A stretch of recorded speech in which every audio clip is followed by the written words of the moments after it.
وأزواجه وأهل بيته أجمعين ثم إلى جميع مشايخنا وأساتذتنا ومرشدنا ثم لوالدينا خصوصا لمؤلف هذا الكتاب الفاتحة. أعوذ بالله من الشيطان الرجيم.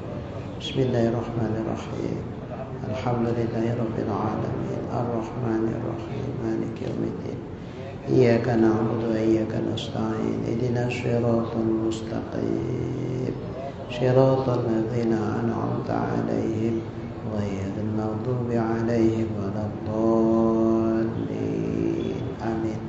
الحمد لله رب العالمين والصلاة والسلام على أشرف الأنبياء والمرسلين وعلى آله وصحبه أجمعين. رب اشرح لي صدري ويسر لي أمري واحلل عقدة من لساني يفقهوا قولي. قال المؤلف رحمه الله تعالى وأدام نفعنا بعلومه في الدارين آمين. ثم قال اللهم هداية للصواب ya rabbal alamin. Dan katanya wal iradat artinya berkehendak. Jadi kehendak itu adalah sifat wujudiyah. Yang lalu sudah dijelaskan. Yang berdiri ia dengan zat Allah Ta'ala, yang dia ada pada zat Allah. Yang sifat iradat itu mentakhsiskan mungkin.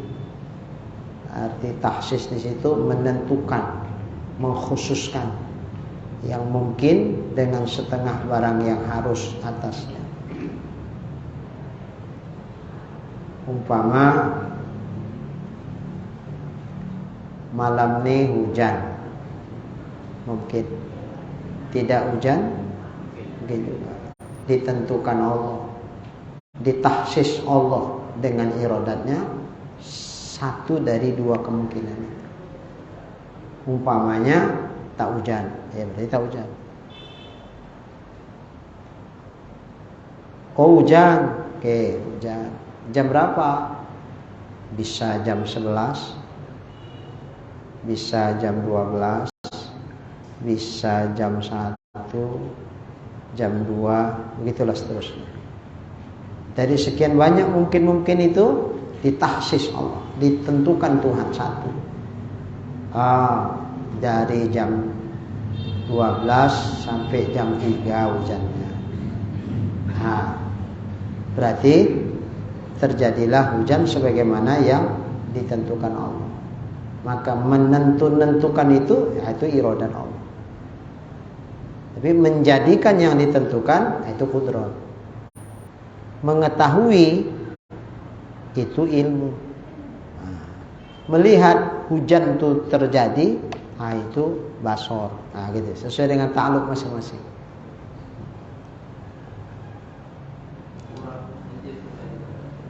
Kurang apa tentang yang mentakhsiskan mungkin dengan setengah barang yang harus. Maksud bahasanya apa itu? Mentakhsiskan yang mungkin dengan setengah barang yang harus atasnya. Oke. Harus itu kan bisa terjadi. Ya, macam tadi. Umpama hujan dan tidak hujan. Hujan pun diterima, tidak hujan pun diterima. Dua-dua ini barang yang harus atasnya. Maksudnya barang yang harus, bisa terjadi hujan, bisa juga tidak terjadi hujan. Lalu ditakhsis yang mungkin itu setengahnya. Kalau dua-dua kan enggak, setengahnya berarti antara hujan atau tidak hujan. Ditakhsiskan Allah dengan sifat iradatnya. Arti takhsis ditentukan, dipilih Tuhan lah satu dari dua kemungkinan. Ini kalau dua, mungkinnya dua. Ya, kalau mungkinnya lebih dari dua, berarti setengah itu berarti sebahagian dari yang sekian banyak yang mungkin itu. Umpama hujan, hujannya kapan? Bisa jam sekian, jam sekian, jam sekian, jam sekian, jam sekian. Dari sekian banyak kemungkinan itu, ditakhsiskan Allah, ditentukan Allah dengan sifat iradatnya sebahagiannya. Umpama hujannya dari jam sekian sampai jam sekian aja. Berarti selain itu tidak hujan. Kira-kira seperti itu. Itu juga umpama suami istri baru menikah. Apakah mereka punya anak atau tidak punya anak? Dua-dua kan mungkin. Maka ditakhsiskan Allah satu dari dua itu. Umpamanya ditakhsiskan punya anak, berarti punya anak nanti.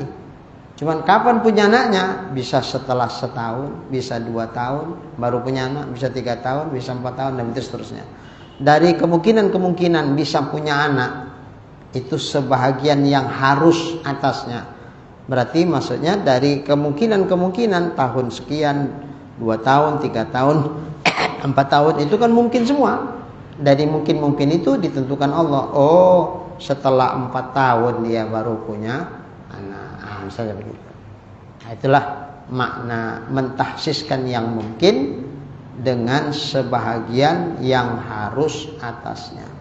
Kenapa sebagian? Ya karena nggak mungkin semua yang mungkin itu ditentukan. Nanti terjadi ta'arud, terjadi dua yang bertentangan, seperti punya anak dan nggak punya anak. Kan nggak mungkin dua-dua ditaksis. Sebahagian antara punya atau tidak punya. Nggak mungkin dua-dua. Kalau dua-dua, bagaimana mungkin dia punya anak dan dia nggak punya anak? Nggak mungkin. Tentu salah satunya antara punya anak atau tidak punya anak. Maka dua kemungkinan ini yang manapun bisa terjadi. Maka ditahsis Allah Ta'ala satu dari dua yang mungkin itu. Apakah punya anak atau tidak punya anak? Oh, punya anak. Oh, Pak punya anak. Punya anaknya kapan? Waktunya juga itu semua mungkin. Bisa setelah setahun menikah, bisa setelah 2 tahun, 3 tahun, 4 tahun, 10 tahun, bisa.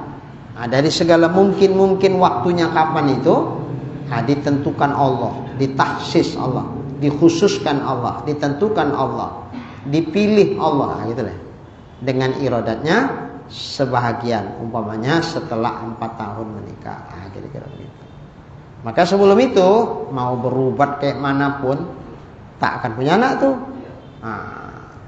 karena belum sesuai dengan tahsis yang ditahsis Allah 4 tahun.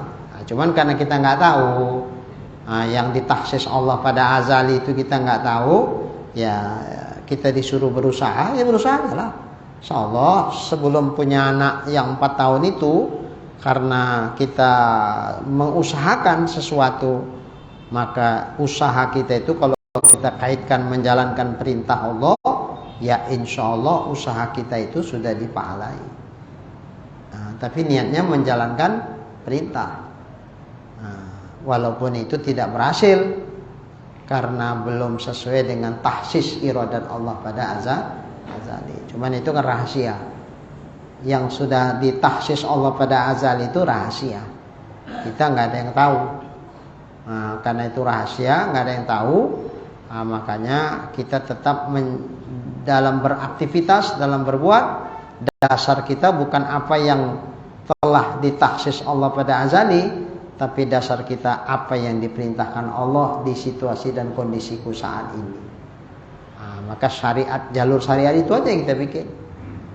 Adapun hasil, itu ada dalam tahsis iradat Allah, ada dalam genggaman kuasa Allah, kudrat Allah.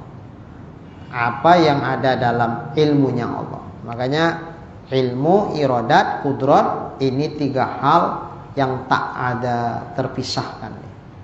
Diketahui Allah dengan ilmunya pada azali apa yang akan terjadi. Ditahsis Allah dengan iradatnya apa yang akan terjadi. Dijadikan Allah apa yang telah diketahui dengan ilmunya, dan apa yang telah ditahsis oleh iradatnya dengan kudratnya. Itu. Makanya kalau kita mau berpikirnya nggak usah terlalu rumit-rumit, sederhana saja. Ya udah itu aja itu. Yang penting sama kita menjalankan apa yang diperintahkan Allah kepada kita. Apa yang akan terjadi sudah diketahui Allah, tak akan berubah. Berhasil atau tak berhasil yang ku bikin ini, pada azali. Azali itu sebelum Allah menciptakan apapun. Belum ada apapun, yang ada hanya Allah saja. Dengan ilmunya Allah sudah tahu apa-apa yang bakal terjadi. Kalau Allah belum tahu, berarti ilmu Allah baru. Udah tahu Tuhan? Belum. Jadi kapan Tuhan tahu? Tengoklah, udah terjadi baru tahu Tuhan. Ya. Apalah bedanya ilmu Allah sama ilmu kita kalau begitu? Nunggu terjadi baru tahu. Mustahil itu. Sebelum terjadi, jauh-jauh sebelum apapun ada, Allah dengan ilmunya telah mengetahui apa-apa saja yang bakal terjadi. Malam nih, siapa yang datang di sini, itu pun dalam ilmu Allah sudah begitu. Yang nggak ada dalam, yang tak ada dalam ilmu Allah tak datang nih. Pak Arif, Pak Arif ada dalam ilmu Allah, maka duduk Pak Arif itu. Ya. Tapi ada yang menolak ujian macam pengantin lagi katakan, kan tolaknya tidak doa dia semua. Nggak bisa tertolak. Umpama nggak jadi hujan, bukan karena dia menolaknya maka tak jadi hujan. Memang dalam ilmu Allah tahu pada azali hari itu nggak hujan, cuman mendung saja, rintik-rintik ngejut-ngejutin aja. Tapi dasarnya, hakikatnya memang tak hujan. Itu yang dari ilmu Allah. Itulah yang ditahsis Allah dengan iradatnya. Nah, itu yang dibikin Tuhan dengan kudratnya pada hari H, sebagaimana yang diketahui Allah waktunya, sebagaimana yang dikendai Allah waktunya. Cuman orang kan menengok yang lahir, hebat bapak. Udah mendung gelap, angin koncang, udah pun sempat turun. Agak-agak 15 menit tiba-tiba berhenti hujan tuh. Terang balik. Awak kan nengok yang lahir. Tampilan yang lahir awak tengok. Berarti yang hebat bapak tuh bisa pula menolak. Begini kan pakai kekuatan mistik dia. Hujan di sana percut. Nah, di sini tak hujan. Torang deh. Awak pun hebat. Aku nanti kalau ada pesta bapak tuh aku panggil. Padahal tidak, bukan bapak tuh yang menerangkan tuh sehingga nggak jadi hujan. Awas, hati-hati, tauhid dipasang di situ. Bisa gara-gara pawang tuh awak jadi tanggal 5. Kalau kita berkeyakinan pawang itulah memindahkan hujan tuh sehingga nggak jadi hujan, tanggal 5 itu. Ini menyangkut soal keimanan ya. Jadi macam mana meletakkan iman kita itu? Enggak, pada azali, sebelum apapun terjadi, bukan sebelum hujan terjadi, sebelum apapun terjadi, sebelum ada yang diciptakan Allah udah tahu pada azali. Memang enggak hujan itu, terang itu, mendung aja dibikin Tuhan. Hujan sebentar aja yang dibikin Tuhan, setelah itu dibikin Tuhan terang. Itulah yang tahu Allah dengan ilmunya. Itu yang dikendakinya dengan iradatnya. Itu yang dibikinnya, diciptakan dengan kudratnya. Maka begitu terjadinya. Jadi nggak ada, pawang itu tak ada apa-apanya, dia makhluk. Tidak ada penciptaan selain penciptaan Allah. Jadi mengesahkan Allah itu bukan mengesahkan cuman bertuhankan kepada Allah. Apalah artinya? Kita bilang Tuhanku cuman Allah, tak ada Tuhan lain selain Allah. Tapi dalam keyakinan kita ada sang pencipta lain selain Allah. Itu kan berarti kita membohongi Allah itu. Walaupun sebetulnya kita bohong sama diri kita sendiri. Kita bilang Tuhan kita cuman Allah, tapi kita masih meyakini ada selain Allah yang bisa mencipta. Padahal sang pencipta itu cuman Allah. Esa Allah pada zatnya, esa Allah pada sifat-sifatnya, esa Allah pada af'al ataupun penciptaannya. Tidak ada sang pencipta lain selain Allah. Nah, kalau pawang itulah yang menciptakan tidak hujan, bergeser hujan itu, berarti ada sang pencipta lain selain Allah. Maka yang namanya syirik itu tidak harus kita menyembah selain Allah. Syirik itu tidak harus kita mengakui ada Tuhan lain selain Allah. Kita meyakini ada sang pencipta lain selain Allah, berarti kita posisikan dia udah sama dengan Allah, bisa mencipta. Berarti dia syirik juga itu, mensyarikatkan Allah pada penciptaannya. Kita tidak mensyarikatkan Allah pada penyembahannya. Yang kita sembah tetap Allah. Yang kita akui sebagai Tuhan itu ya tetap Allah, nggak ada Tuhan lain. Tapi kita mensyirikkan Allah, menduakan Tuhan, mengkondisikan Allah pada penciptaan. Buktinya kita masih meyakini ada sang pencipta lain selain Allah. Ini kafir juga. Jadi nggak mesti kita bilang Allah Tuhan, terus pokok kayu itu pun Tuhan juga. Nah, kalau itu jaleh, udahlah siapapun tahu itu kalau itu syirik kafir. Pasti kalau itu. Nggak mesti begitu baru namanya syirik. Ketika dalam keyakinan seseorang ada meyakini ada yang mencipta selain daripada Allah, itu juga syirik. Kita nggak bilang dia Tuhan. Umpama obat, kita minum obat, ih paten obatnya, baik aku supaya minum itu. Kita yakinkan benda obat itulah yang menyembuhkan penyakit kita. Kita nggak bilang obat itu Tuhan, cuman kita posisikan dia udah sama kayak Tuhan. Dalam hal apa? Dalam hal mampu, punya kekuatan untuk menciptakan sembuh. Hati-hati. Jadi bukan syirik itu harus nyembah-nyembah patung, nggak mesti. Kalau itu ya satu dunia pun tahu orang itu syirik. Ada yang syirik itu cuma di sini saja, nggak harus ada perilaku di sini dia meyakinkan ada selain Allah yang bisa mencipta. Maka putuskan. Maka waktu berzikir la ilaha illallah, la ilaha illallah, mutuskan itu. Jadi kalau sudah sang pencipta itu cuman Allah, tidak ada sang pencipta lain selain Allah, maka tempat gantungan kita ya hanya Allah. Yang mentaksis dari sekian yang mungkin itu hanya Allah, tidak ada selain Allah yang bisa mentaksis. Berarti kalau begitu tempat gantungan kita siapa? Hanya Allah, tak ada tempat gantungan yang lain. Tempat harap kita siapa? Ya Allah, tak ada tempat yang lain. Kenapa? Karena yang lain sama aku sama-sama makhluk yang lemah, tak bisa mencipta, tak bisa menentukan. Bisakah kita menentukan jalan hidup kita sendiri? Nggak bisa. Berapa banyak orang sudah membuat planning dalam hidup. Umur sekian sampai sekian, begini, sekian, punya. Boleh-boleh aja. Tapi apakah semua yang dia planning itu terjadi sebagaimana yang diinginkan? Enggak. Makanya ketika ada seorang ditanya, apa bukti bahwa Allah itu sang pencipta ada? Sederhana jawaban dia. Tidak semua yang menjadi keinginan aku terjadi, menjadi kenyataan. Sama aku udah cukup itu dalil bahwa sang pencipta alam yang mengatur alam semesta ini pasti ada. Karena kalau seandainya semua yang kuinginkan itu terjadi, berarti akulah Tuhan tuh. Aku yang menentukan diriku sendiri. Nggak ada sang pencipta, nggak ada sang penentu, nggak ada sang pengatur. Akulah yang mengatur diriku sendiri. Akulah yang menciptakan untuk diriku sendiri. Akulah yang menghendaki atas diriku sendiri.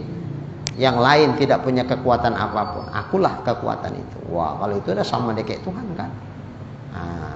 Tidak. Ya kita kan jujur, Bu. Ada sesuatu yang ibu inginkan nggak terjadi? Ada nggak?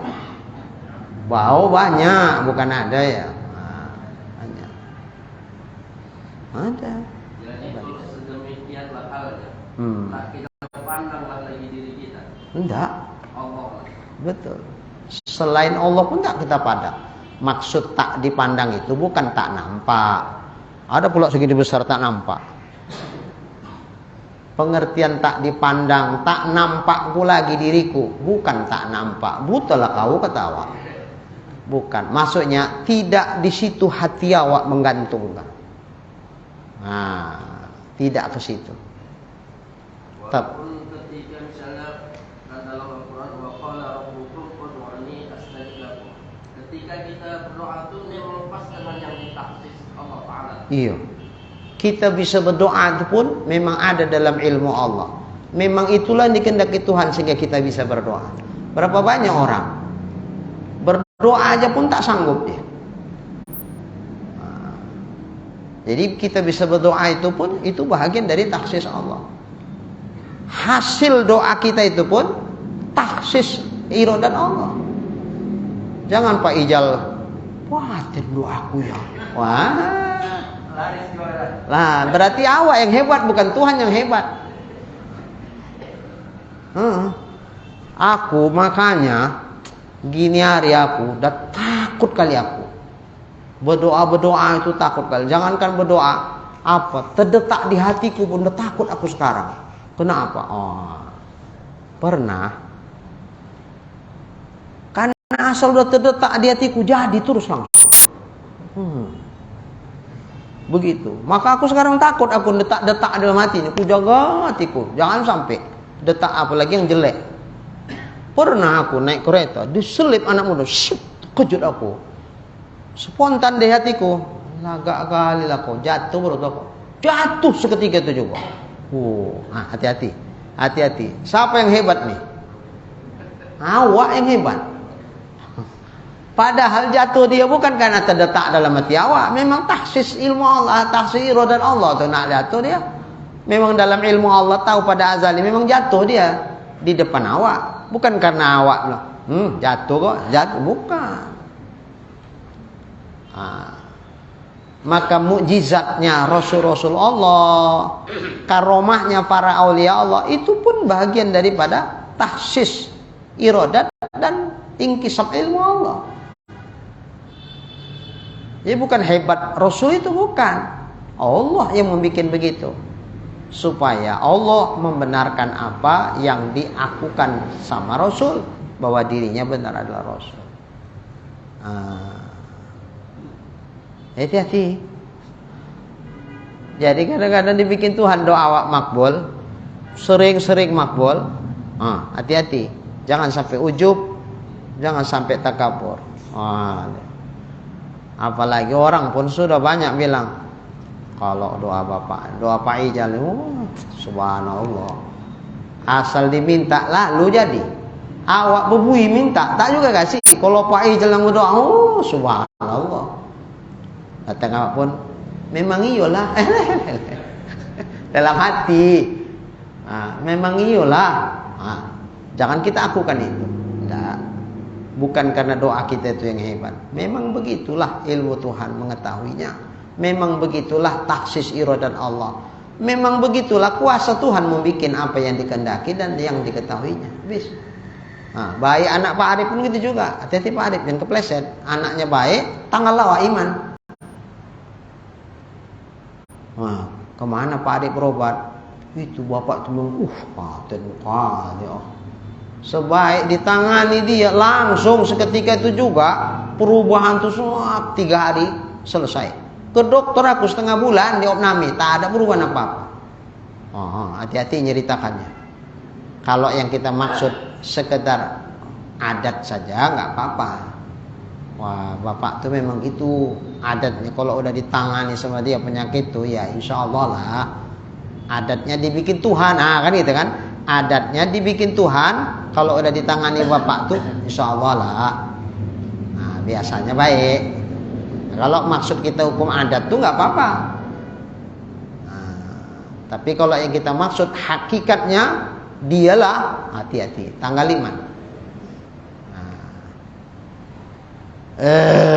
Apa itu? Angin apa? Konyang. Makan apa? Kari kambing. Tempat Pak Ijal. Tambu-tambu aku. Konyang. Apa kafir kalau bilang kayak gini? Bisa kafir, bisa enggak? Kalau dimaksud dia adat dibikin Tuhan makan nasi itu kenyang, ya memang begitu.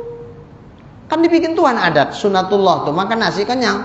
Kalau makan nasi berpiring-piring tak konyang-konyang, curiga wak. Siapa yang makan nih? Jangan-jangan kuda kepang nih makan merdongan. Kan dia yang makan nih. Kan gitu. Adatnya enggak. Kenyang itu. Sepiring setengah, 2 piring, udah kenyang lah itu. Adatnya. Ya kalau kita cerita hukum adat, nggak apa-apa. Tapi jangan kepleset di dalam. Makanya orang yang ngaji tauhid nih, hati-hati. Bisa kepleset itu. Karena dia nggak tahu batasan-batasan. Yang dia ceritakan itu hakikat, apa yang dia ceritakan itu adat. Kalau yang ceritakan adat, nah Bapak, memang adatnya begitu. Yang membikinnya siapa? Allah, sunnatullah. Ya begitu, adat itu dibikin Tuhan. Berlaku adat itu pun yang membikin adat itu Allah. Makan nasi kenyang. Nah, siapa membuat makan nasi itu kenyang? Allah. Maka hakikat mengenyangkan itu Allah, bukan nasi. Hakikat menyembuhkan itu Allah, bukan obat. Cuman adatnya orang sakit sembuh dibikin Tuhan pakai obat. Nah, itulah bolok bahasa orang tua-tua dulu, berjodoh obat tuh sama sakit tuh baik dia, alhamdulillah. Nah, selama ini udah kemana-mana berobat belum jodoh rupanya. Jodohnya sama waktulah. Kalau tengok-tengok pun obatnya biasa-biasa aja nya. Tapi memang jodoh. Dari situ tahulah kita bahwa yang menyembuhkan itu bukan obat. Itu adalah Allah. Soal jodohnya, waktunya kapan, itunya aja yang belum kita tahu. Baik.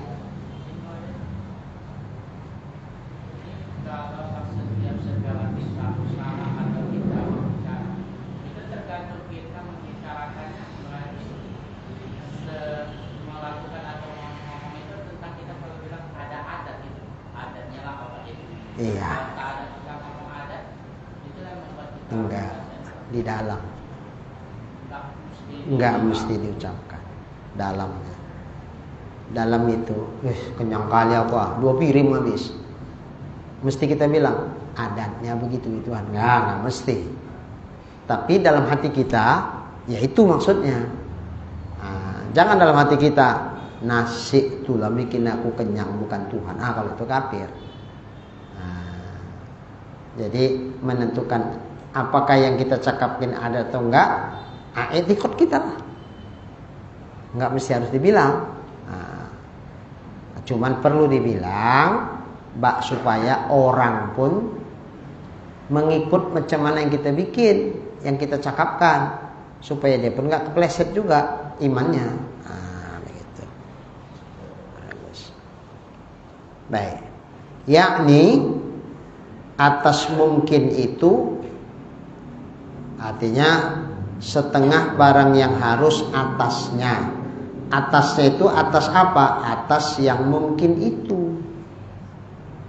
Dari sekian banyak yang mungkin, maka ditahsis oleh Allah dengan iradatnya setengah barang yang harus, yang bisa terjadi atas yang mungkin itu. Dari sekian banyak yang mungkin itu. Sebagian, ya kan nggak mungkin semua lah, tentu sebagian. Maka katanya mentahsiskan mungkin hingga akhirnya itu isyarat kepada ta'alluqnya tanjis qadim. Itu isyarat kepada iradat Allah yang ta'alluq tanjis qadim. Qadim itu azali. Pada azali, sebelum Allah menciptakan apapun, sebelum ada yang lain selain Allah, yang ada hanya Allah saja, pada azali itu Allah sudah menentukan dengan iradatnya, mentahsis dengan iradatnya apa-apa yang dikehendaki.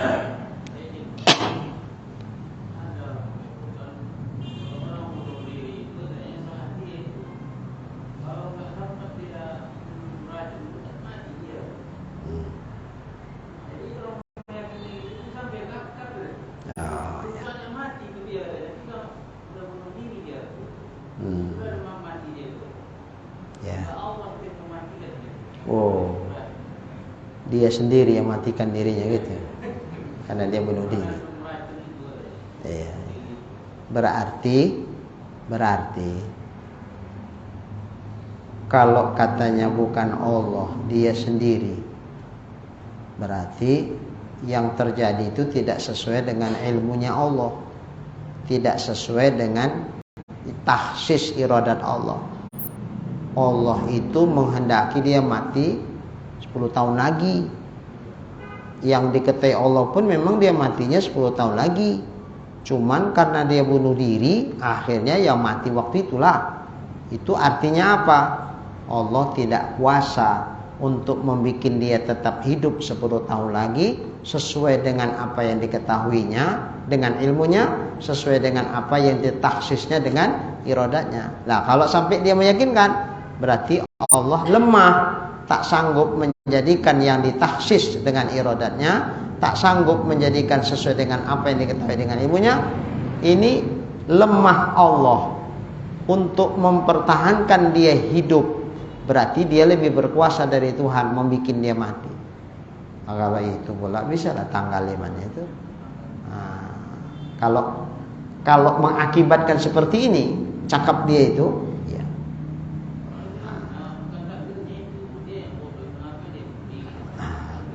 Dia tak paham takdir itu apa. Dia jahil tentang takdir.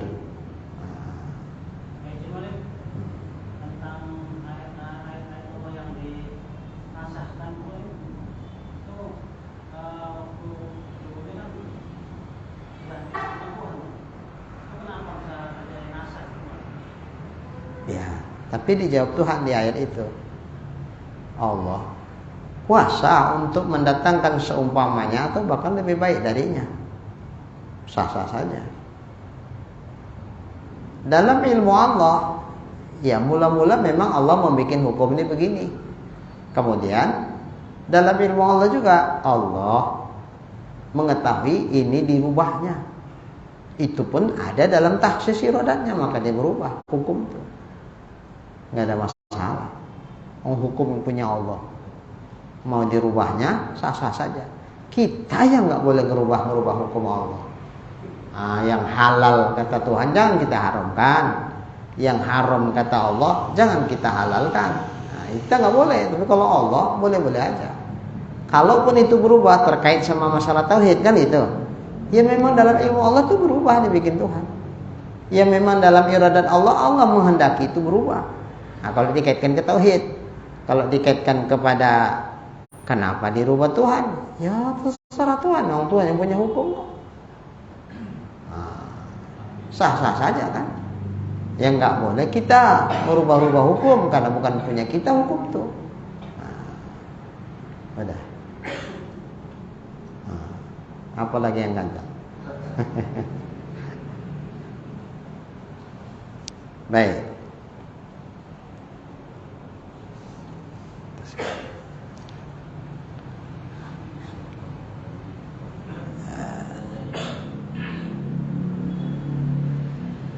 Jadi itu isyarat kepada ta'alluqnya iradat Allah yang tanjis qadim.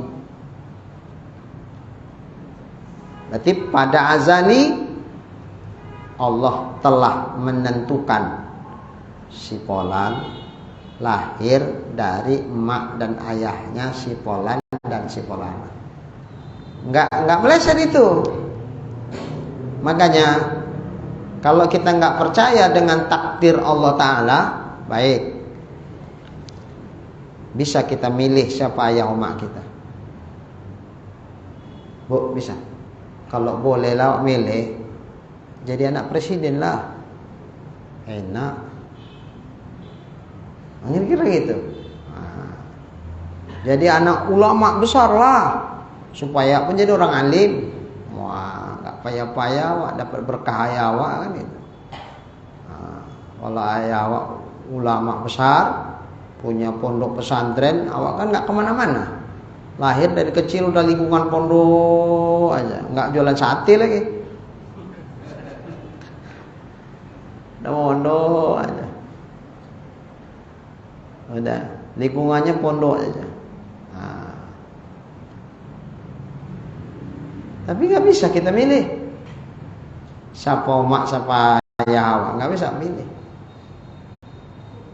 Kemudian kita lahir kapan waktunya bisa kita milih? Mana bisa kita pilih? Ada ustaz bisa dipilih, oma ayahnya milihnya sama dokter. Itu yang dipilih orang tuh biar tanggal cantik lahirnya. Kan ada gitu, dioperasi. Nah, kapan nih mau dilahirkan nih anak nih? Memang pada dasarnya udah cukup bulannya. Cobalah tanya, waktu 5 bulan, kapan mau lahirkannya? Tanggal berapa? Berani dokternya? Gak berani. Dok, apa dok?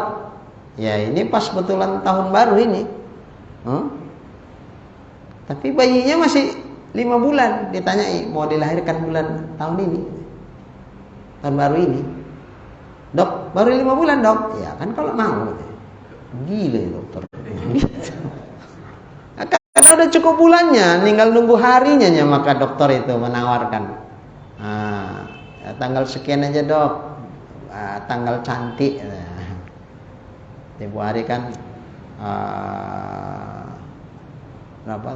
Tanggal 22 bulan 2 tahun 2222. Serba 2 semua. Itu tanggal cantik katanya. Banyak orang yang operasi segala macam. Oke. Pertama itu sudah bulannya. Yang kedua, yang gerak-gerakkan pikiran orang tuh, yang gerak-gerakkan keinginan orang tuh segala macam. Kemudian yang bikin operasi ini berhasil, siapa itu? Allah. Yang memang dalam ilmu Allah tuh memang itu. Dia dilahirkan bulan itu. Bukan karena rekayasa dokter juga, hakikatnya ya, hakikatnya. Hakikatnya.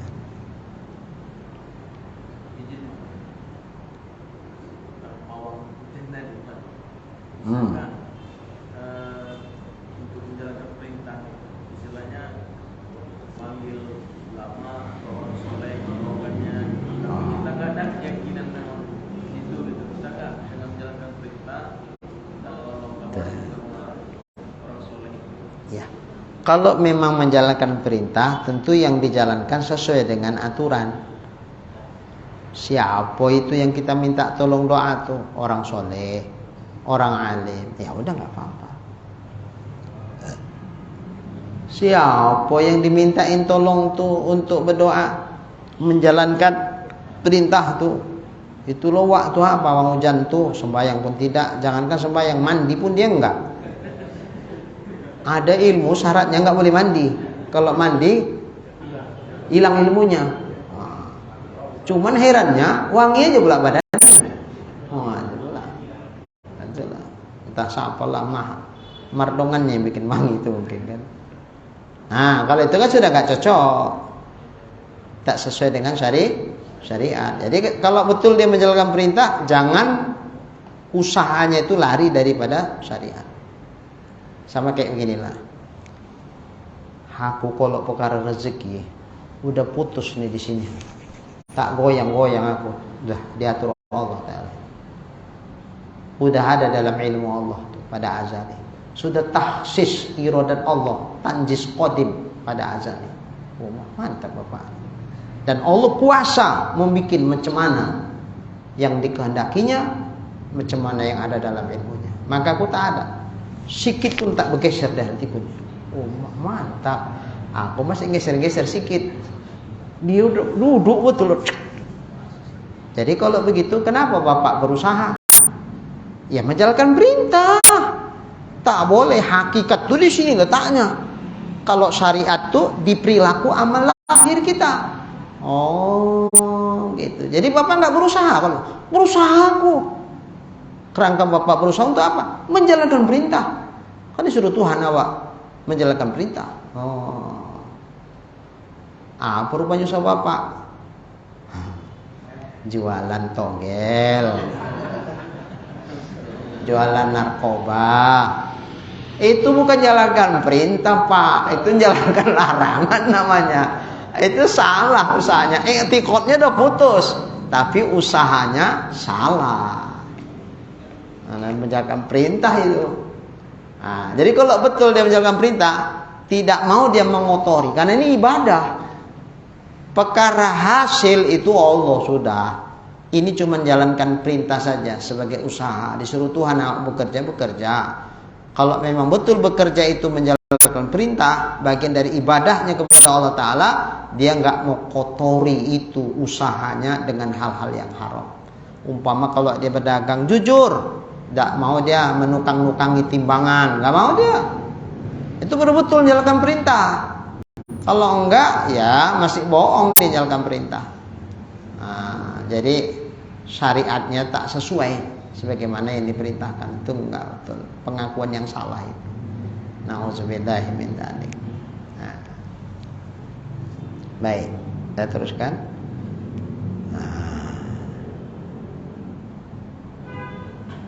Dan yaitu mentahsiskan sesuatu dengan setengah barang yang harus atasnya pada azali. Allah menentukan atas mungkin, atas sesuatu dengan setengah barang yang harus atasnya. Maksudnya dari sebahagian yang harus, yang boleh terjadi. Ini boleh, ini bisa, ini bisa, ini bisa terjadi. Pada azali ditentukan Allah dengan iradatnya sesuatu, sebahagian yang boleh itu. Pada azali ya. Itu azali itulah qadim. Maka tanjis sudah tunai pada azali apa yang dikehendaki Allah. Cuman itu rahasia Allah. Kita nggak tahu. Makanya dalam kita berikhtiar, dalam kita berusaha, dalam kita bekerja, bolehkah kita bersandar kepada itu? Nggak boleh. Tidak kerja Bapak, ngapain aku kerja? Wong dalam ilmu Allah Ta'ala, kalau memang Allah mengetahui aku ada rezeki hari ini, ada nih, usah pun aku kerja. Kalaupun tidak ada rezekiku hari ini, tak akan ada, walaupun aku capek banting tulang peras keringat, kepala jadi kaki, kaki jadi kepala, tak akan ada itu. Begitupun ada atau tidak ada rezekiku hari ini, itu pun sudah ada taksis iradat Allah pada azali, tanjis qadim bagi iradat Allah pada azali. Sudah ada kehendak Tuhan pada azali, ada apa tidak rezekiku hari ini. Jadi umpama tak ada, capek pun aku bekerja, tak akan ada. Umpama ada, usah pun aku kerja, ada itu. Makanya untuk apalah aku capek-capek, aku nunggu apa yang ada dalam ilmu dan iradat Allah itu saja. Pasti dibikin Tuhan itu. Karena kuasa Tuhan membikin apa yang sudah ditentukannya pada azali, kuasa Tuhan membikin apa yang telah diketahuinya dengan ilmunya pada azali. Jadi karena kuasa Tuhan membikinnya, ya udah, ngapain capek-capek awak pula berusaha? Aku duduk. Makanya tadi aku duduk aja, santai aja. Kalian nggak potang panting, aku santai-santai aja. Boleh? Nggak boleh. Itu namanya berhakikat tapi tidak bersyariat. Maka dalam berikhtiar, dalam berusaha, tidak itu sandaran kita.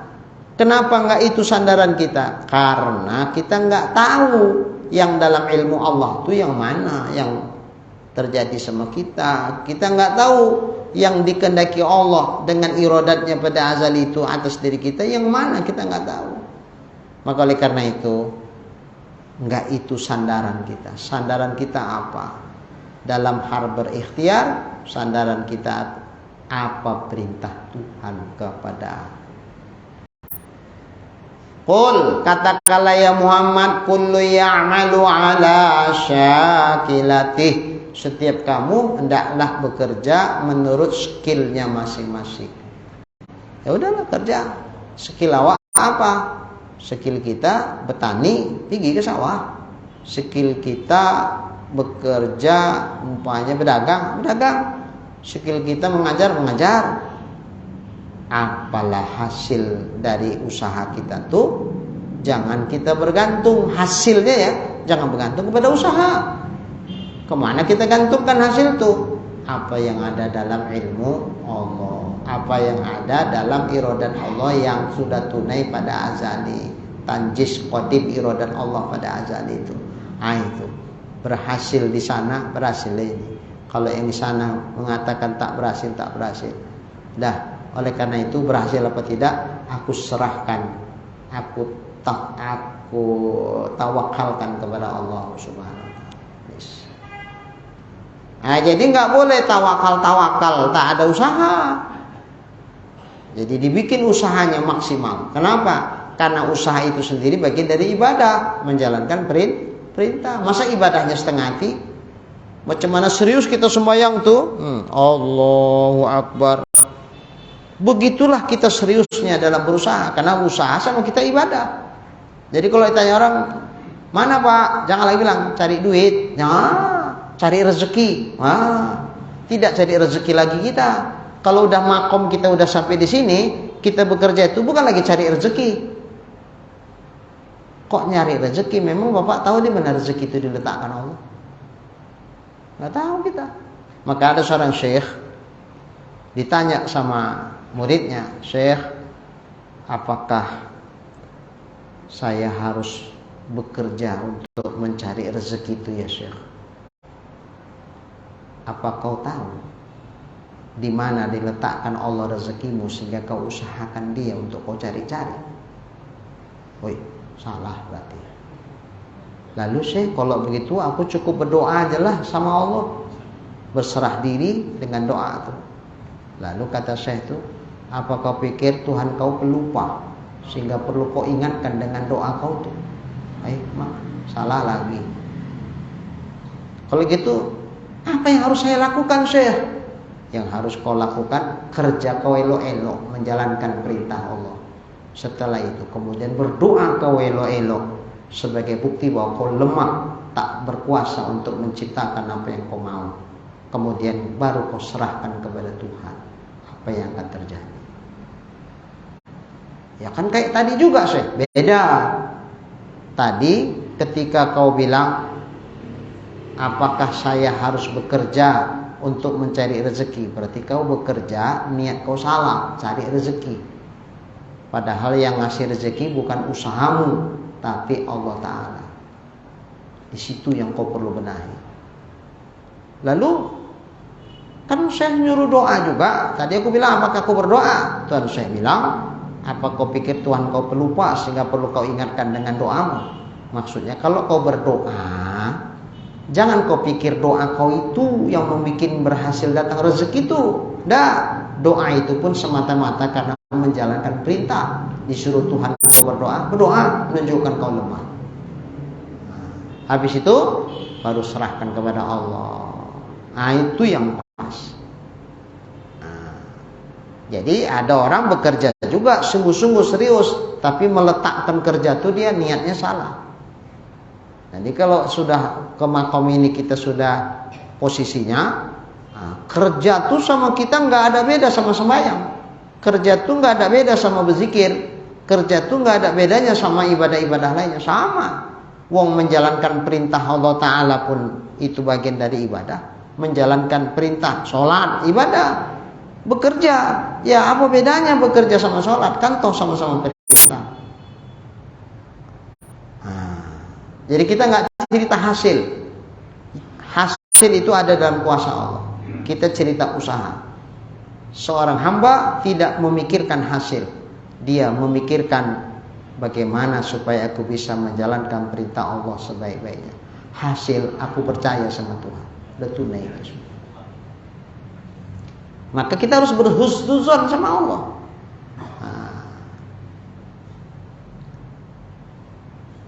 Kan naif ya.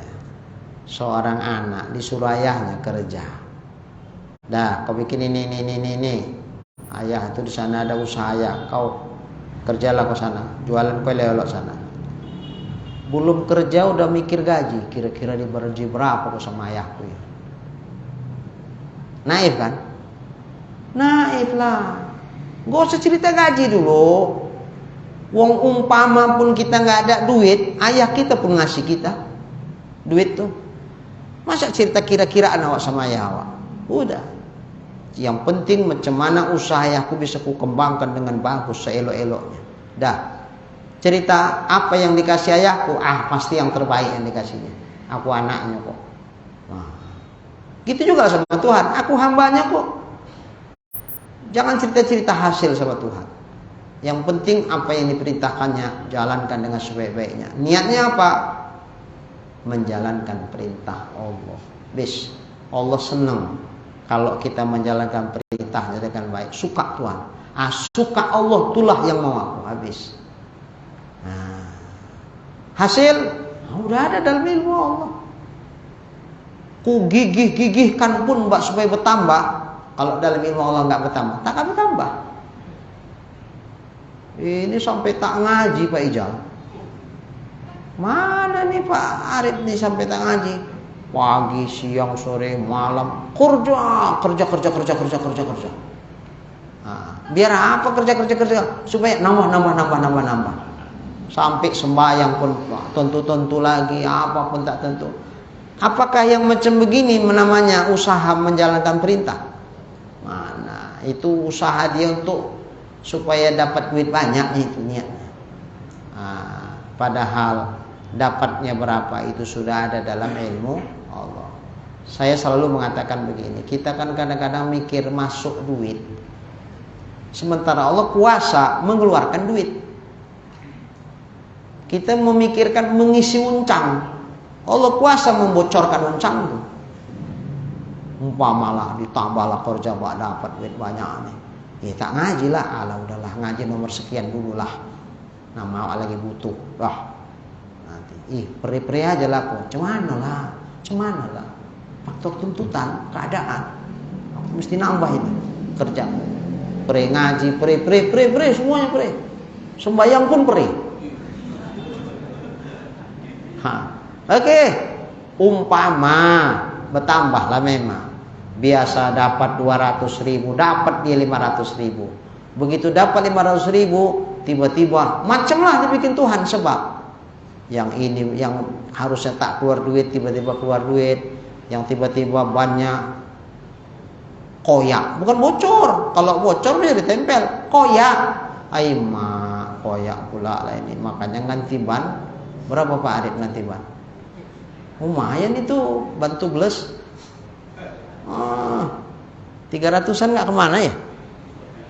200, 300 nggak kemana. Alah, baru nambah 300, biasa dapat 200, dapat 500, nambah 300. Udah untuk ini. Begitu diganti bannya, rupanya ada lagi penyakit yang lain. Pak, ini mesti tukar juga nih Pak. Kalau nggak bisa. Total 300 limpul lah, tekor limpul. Tuh kita berpikir nyari uang masuk, tapi kuasa Allah membuat uang keluar. Udah, makanya jangan kali-kali sama Tuhan. Udah, jalankan aja perintah Allah sebaik-baiknya. Kalau memang betul usaha itu menjalankan perintah, tentu tidak sampai mengabaikan perintah yang lain. Kalau betul dia bekerja itu menjalankan perintah, taklah sampai gara-gara bekerja nggak sembahyang. Berarti nggak betul itu niat yang katanya menjalankan perintah, nggak betul. Oke. Jadi sederhana. Ini bisa jadi pola hidup ini. Kaji tauhid ini pola hidup ini. Mendudukkan kaji itu dalam praktek kehidupan kita. Supaya tenang hidup ini. Kalau nggak rusuh aja dia Pak Arif.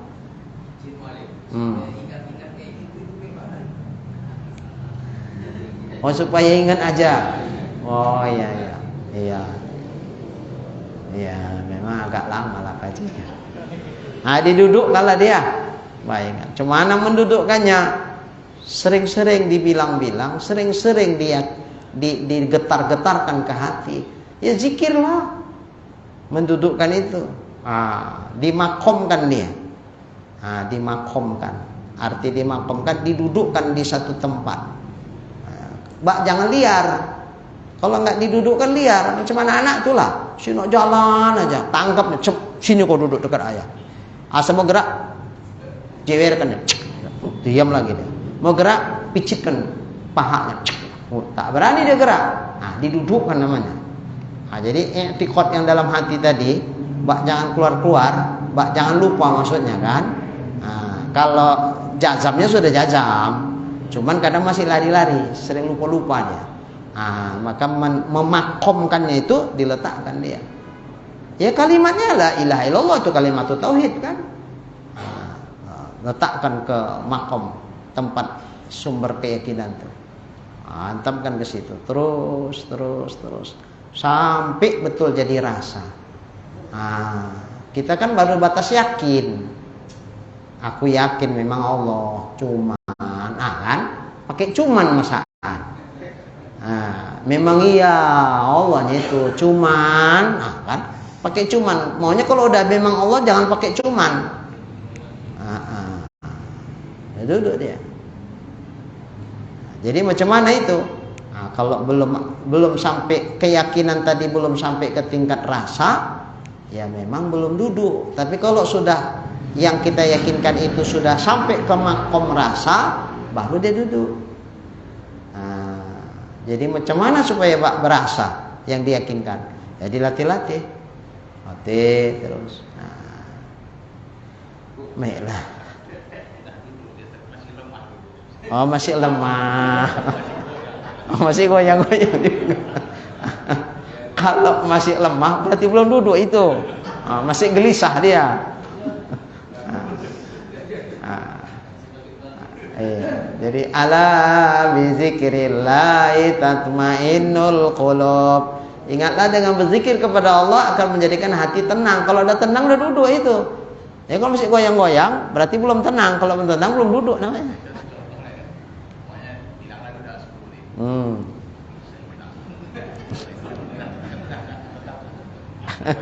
Masih goyang.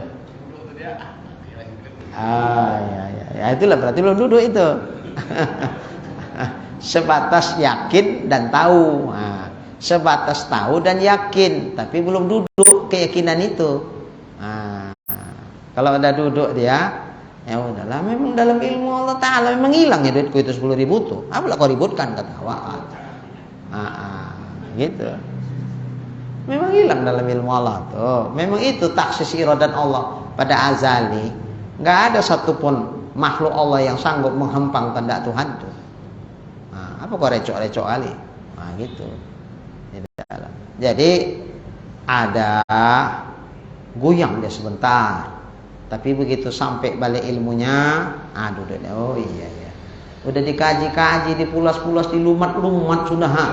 Masih goyang juga kau. Astagfirullahaladzim. Masih elok itu. Masih elok. Ada lebih parah dari itu. Sampai ngamuk-ngamuk gak karuan. Awak ingat-ingatkan pun, Pak, tahu saya gitu kali, Pak. Bapak kan udah ngaji tauhid, cemana yang dikaji itu? Ini lain. Wah, itulah katanya. Ini lain. Lain apa? Ya udah itu juga itu, Pak. Enggak. Belum kena di kau. Kena di kau coba. Tengok kau katanya pula lagi. Udahlah. Tak bisa masuk awak. Tak laku cakap Pak bikinnya. Ya udahlah. Berarti ini lebih parah lagi nih. Gelap terus. Kalau tadi gelap sebentar, cups, hidup balik lampunya. Yang paling bagus belum kejadian, lampunya dihidup aja. Itu yang paling bagus. Ma nazartu ila syai'in illa wa ra'aitullah fi. Au qablah.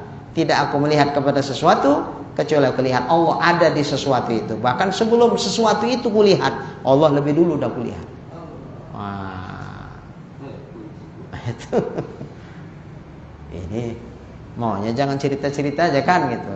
Insyaallah itulah yang kita. Mohon-mohonlah sama Allah, supaya begitulah yang dirasakan Allah dalam hati kita. Supaya pas dengan tadi itu sedikit awal pasti. Jadi seandainya ada orang dia mau bekerja tapi tidak ada pekerjaan. Bukan dia tipe orang yang tidak mau bekerja, pemalas. Bukan malas ya. Bukan pemalas dia. Dia mau bekerja, dia orang yang rajin lah. Tapi ketika itu dia hanya bisa berdoa. Nah, kalau guru kita dulu bilang nak kita itu pun sudah menjadi ikhtiar ya. Iya. Nah, kalau didudukan Allah lah dia ketika itu di situ. Apakah salah? Enggak. Enggak. Ada manusia itu dibikin Allah makomnya kasab, ada makomnya tajrij. Kasab itu memang dibikin Tuhan sebab-sebab sama dia untuk bisa berusaha. Kalau tajrij nggak dibikin Tuhan, dia ondak bekerja, cuman asal udah dimulai gini gagal. Asal kemari, ya gagal. Begini gagal. Bukan nggak mau dia, tapi kondisional, yang dikondisikan Allah begitu. Akhirnya dia, ya udahlah, pasrah diri sama Tuhan. Ya Allah, tak tahu lagi aku mau aku bikin, ya Allah. Begitu dia udah pasrah diri sama Tuhan. Tiba-tiba assalamualaikum, waalaikumsalam. Ini Pak, gini Pak. Oh ya udah, tolonglah Pak, begini Pak. Oh ya, insya Allah. Gitu. Dah, habis itu pulang. Makasih ya Pak, salamkannya 1 juta. Iya. Aku semalam usaha kesana kemari banting tulang tidak dapat apa-apa. Ini di rumah atau duduk tiba-tiba datang orang antar 1 juta. Iya. Ya udahlah, memang Allah mengkondisikan begitu. Bukan awak yang mau kayak gitu, tapi Allah mengkondisikan itu. Dah, cocok juga alhamdulillah 1 juta nih bisa lah untuk modal ketawa. Bolehlah buka sate lagi, jual sate lagi Pak Arif. Tiba-tiba gagal lagi. Iya. Cumananya ini ya Allah. Aku bukan tak mau aku berusaha, tapi kayak ginilah. Oh ya udahlah. Akhirnya udah begitu, udah adat dibikin Tuhan sama dia. Akhirnya paham dia. Berarti Allah mengkondisikan aku seperti ini. Enggak apa-apa, enggak salah dia. Malah ketika begitu lancar-lancar rezekinya bikin Tuhan. Tapi begitu dia niat mau berusaha balik untuk modal gagal lagi. Iya. Nah, dari situ pahamlah dia. Oh, berarti Allah mengkondisikan aku begini. Jadi kalau dikondisikan Allah begitu enggak apa-apa. Sama seperti seorang raja. Ada 2 orang. Kata raja, kau dikasih kuda, dikasih ini, pergi kau sana. Antar kau ini kerjalah. Kalau kau udah sini aja kau, dekat-dekat aku aja dari sini. Katanya. Yang disuruh kerja sama raja, enggak kerja, marah enggak raja? Marah. Kau suruh kerja kan, bukan kau suruh di sini aja. Pergi ke sana, raja. Yang ini tiba-tiba disuruh di dekat raja, pergi dia sama kawannya ke sana. Apa pula kau ke sana? Kau suruh apa tadi? Sini aja kan? Udah sini aja. Kau pergi ke sana. Jadi mana yang dikondisikan raja, ikuti aja apa kata raja. Itu menunjukkan dia kepatuhan sama raja. Raja yang dimaksudnya Allah Subhanahu wa taala. Cuman jangan ada nafsu di situ. Siapa yang berpindah atas keinginan sendiri bukan keinginan Allah, itulah buruk adab dia sama Tuhan. Dia masih dikondisikan Allah, makomnya kasab, macam Pak Ijal lah, jualan. Capek kali aku rasa jualan ya. Dari mulai sebelum subuh awak ada terbangun sampai malam sampai nutup. Iya Allah, yang capek lah cari duit. Enak kayak bapak tuh, aku tengok ke masjid 5 waktu berzikir, nggak tahu tak dari mana rezekinya. Aku tengok makan juga dia. Cocok aku kayak bapak tuh, kalau udah tutup lagi dia ini. Berzikir aja, tidak datang pula rezeki, berzikir aja. Terakhir, mak mati juga. Kalau kayak gini stok udah mau habis. Kalau gelisah kita ketika waktu itu berarti belum makom kita di situ. Begitu Pak Ijal jualan, tenang balik kondisi hati. Oh, berarti aku belum makomku di sini. Sinilah makom. Dengan gini bisalah aku bersedekah, bisa aku impak ke masjid, bisa ini. Itu kan ibadah. Jadi jangan nafsu, pindah tuh jangan nafsu. Sebaliknya orang yang sudah dibikin Allah tenang di kondisi di makom tajrid, iya memang, tapi kan terserah apa yang datangkan Tuhan. Tak bisa awak milih. Kalau kayak Pak Ijal kan bisa milih. Umpama kepingin awak mobil baru bisa. Kalau ini kepingin pun awak, kalau Tuhan apa tak datang mobil itu. Elok aku kayak Pak Ijal aja lah. Berhenti dia. Mau sok-sokan lah kayak Pak Ijal. Terakhir terpuruk. Mobil yang ada pun hilang dibikin Tuhan. Apa yang ada selama ini hilang. Marah Tuhan. Kenapa? Pindah sendiri. Yang sudah ditempatkan Allah di makom tajrid, jangan pindah ke makom kasab. Yang diletakkan Allah di makom kasab, jangan pindah ke makom tajrid. Makanya pindah itu pun jangan pakai nafsu.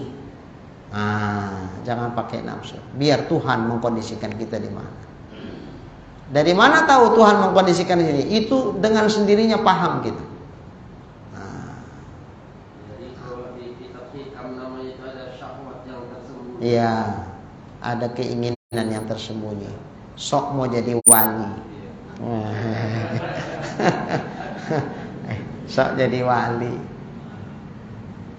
Padahal dia baru wali murid, tapi perasaannya waliullah. Nah, ini yang payah nih.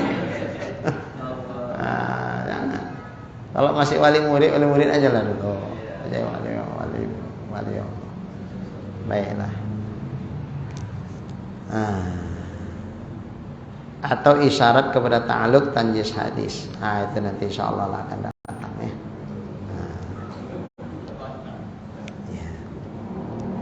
Iya. Tidak bergerak-gerak nih ke sini. Wah, ya. Yang penting mendudukkan kaji itu lah yang penting. Ya, paham kan. Banyak pun dibaca ini bisa, sebulan pun bisa tamat nih, tapi dibaca aja. Bismillahirrahmanirrahim. Alhamdulillahirabbil alamin wassalatu wassalamu ala asyrafil anbiya'i wal mursalin wa ala alihi washabihi ajma'in. Allahumma rzuqna imanan kamila wa yaqinan shadiqan wa qalban khashi'an wa ilman nafi'an wa amalan maqbula wa taubatan nasuha wa husnal khatimah.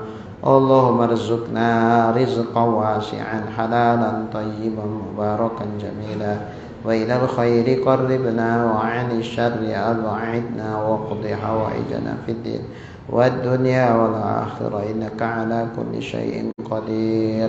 Sallallahu ala sayyidina Muhammad wa ala alihi wa sahbihi ajma'in walhamdulillahi rabbil alamin. Taqabbalallah.